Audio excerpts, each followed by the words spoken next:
Identifier les zones que j'appelle les zones magiques sur les marchés, c'est ce que nous allons voir dans cette vidéo. Reste jusqu'à la fin de la vidéo pour découvrir les zones sur lesquelles réagissent les prix dans la plupart du temps. Je vais te montrer dans cette vidéo qu'il y a des zones que j'appelle des zones magiques, sur lesquelles réagissent les prix, mais qui sont connues par peu de personnes.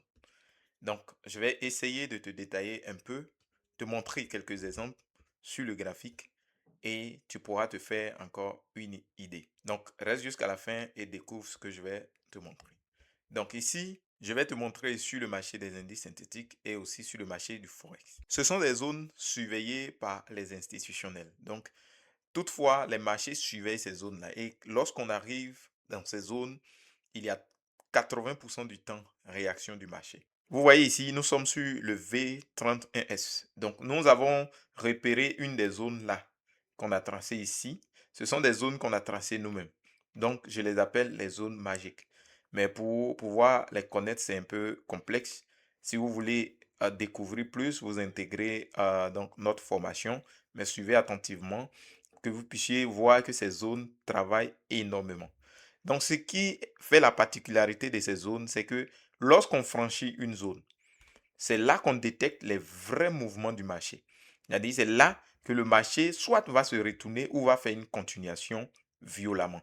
Donc, si vous voulez prendre de grandes tendances, de grands mouvements sur le marché, ce sont ces zones-là qu'il faut savoir repérer sur le marché. Donc ici, on a repéré notre zone ici. Mais lorsqu'on arrive sur la zone, il faut avoir ce qu'on appelle une confirmation. C'est ce que nous avons eu ici avec notre système. On a eu une première confirmation qui n'était pas ce qu'il fallait, une deuxième confirmation ici en grand avalement et maintenant la vraie confirmation sort ici. Est-ce que vous voyez un peu? Donc là, on rentre et nous allons chercher donc la prochaine zone magique. Donc lorsqu'on rebondit sur une zone, on va aller chercher la prochaine zone. Lorsqu'on rebondit sur une zone, on va aller chercher la prochaine zone. Donc, si on vient sur le V100, par exemple, je vais vous montrer un peu ce qui s'est passé. Si vous voyez vers le haut ici, on est venu, on a manipulé juste un peu. On a eu notre signal de baisse. Donc, lorsqu'on a eu ce signal-là, le marché nous est venu chercher maintenant la zone magique, la prochaine zone magique. Lorsque les prix sont descendus, ils sont venus chercher donc la prochaine zone magique. Et après la prochaine zone magique, on a cassé et on a retesté la zone magique.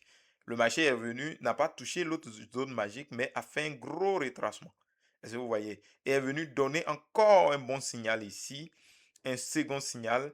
Et après ce signal, lorsqu'on rentre là, on vient chercher la zone magique qui est ici. Lorsqu'on arrive sur cette zone magique, qu'est-ce qui se passe? On a donc une manipulation qui se fait là avec une bougie. Voilà, pour ceux qui connaissent un peu les bougies de manipulation, on manipule un peu et là, on descend. On n'a pas atteint l'autre zone magique. Donc, si on vient retester ici et qu'on a une confirmation, on va venir chercher cette zone magique qui est ici. Donc, c'est comme ça que le marché fonctionne. Vous allez voir dans plus de 90% du temps, c'est sur ces zones magiques. Ici, vous voyez, réaction sur zone magique, on va chercher l'autre zone magique. Réaction sur zone magique, on va chercher l'autre zone magique. C'est comme ça que ça se passe. Maintenant, les indicateurs du bas nous permettent de voir si réellement cette zone-là qui a réagi va faire effectivement un bon mouvement. Voilà, c'est pourquoi nous avons mis les indicateurs du bas.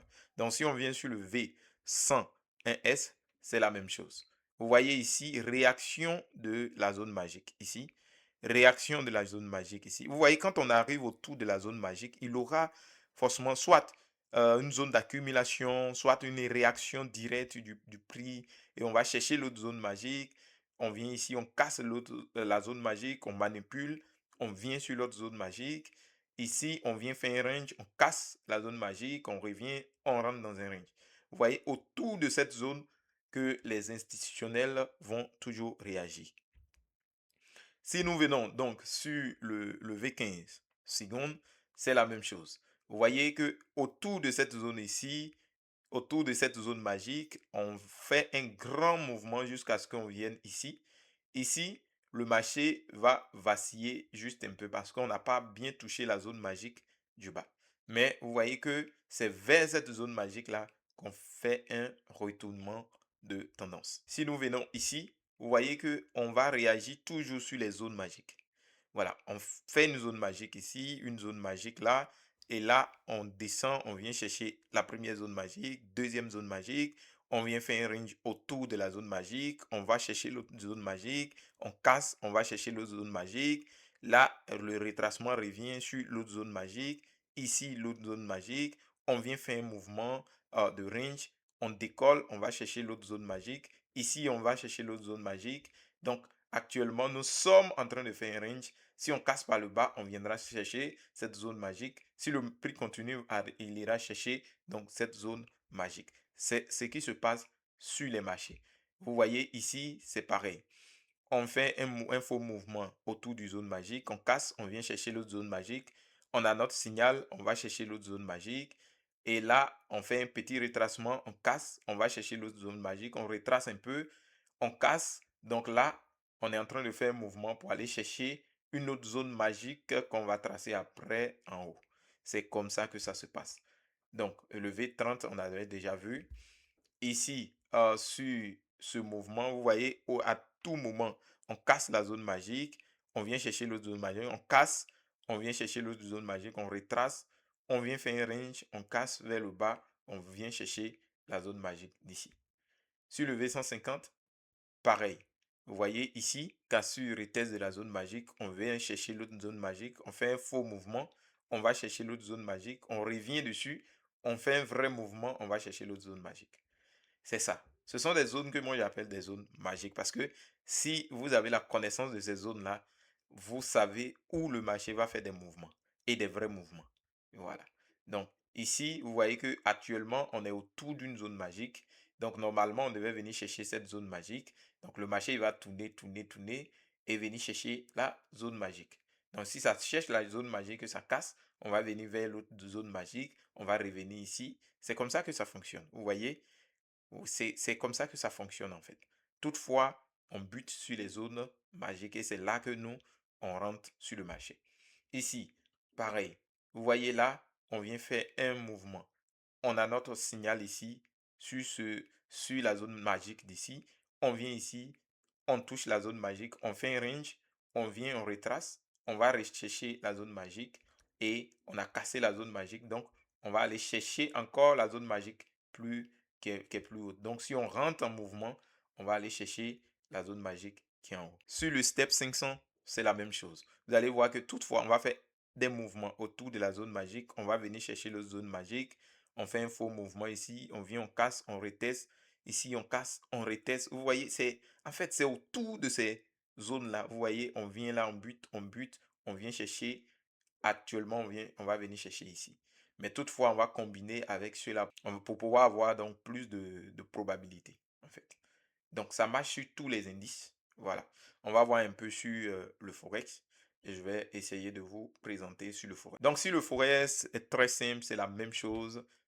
Zone magique ici. Hier, on avait tradé cette zone magique. On est venu chercher la zone magique. On a fait un cassure retest. Vous voyez, quand on a retesté, on est en train de chuter pour venir chercher cette zone magique. C'est comme ça que ça se passe. Zone magique, autour de cette zone magique, on casse, on reteste. Le gros mouvement vient, on cherche cette première zone magique. On va chercher la deuxième zone magique. Quand on arrive là-bas, c'est là-bas qu'on fait un retracement pour revenir. On vient chercher la zone. On vient faire encore un mouvement dessus. On redescend vers là. On vient faire un mouvement. On redescend ici. On vient faire un mouvement. On redescend. Donc, c'est comme ça que ça fonctionne en fait. Voilà. C'est comme ça que ça fonctionne. Ça marche sur tous les actifs, tous les indices. Vous voyez, c'est pareil ici. Ici, c'est autour des zones, de ces zones magiques que réagissent les prix. Il faut savoir juste les utiliser. Lorsqu'on quitte là-bas, on revient sur ça, on revient dessus jusqu'à ce qu'on casse et qu'on fasse la chute. Donc, on va s'attendre ici. Si ici, on vient casser et qu'on reteste, on va partir à la baisse. Si on a une réaction de retournement, on va chercher donc à faire un achat pour aller chercher le plus haut. C'est comme ça que ça fonctionne. Donc, pour connaître ces zones magiques et savoir les utiliser surtout, c'est dans notre formation qu'on détaille encore plus comment on trace ces zones magiques, comment est-ce que, voilà. Donc ça, c'est plus dans l'accompagnement. Donc, je voulais vous montrer l'efficacité de ces zones que vous devez connaître sur les marchés pour pouvoir essayer, donc, pour pouvoir connaître les zones sur lesquelles les institutionnels surveillent donc à la lettre. Donc, sur ce, c'est ce que j'avais voulu vous montrer dans cette vidéo. Donc, si vous êtes intéressé par une formation, un accompagnement, vous pouvez nous contacter sur le numéro qui s'affiche et nous pourrons travailler ensemble. Sur ce, on se dit à très bientôt pour une nouvelle vidéo.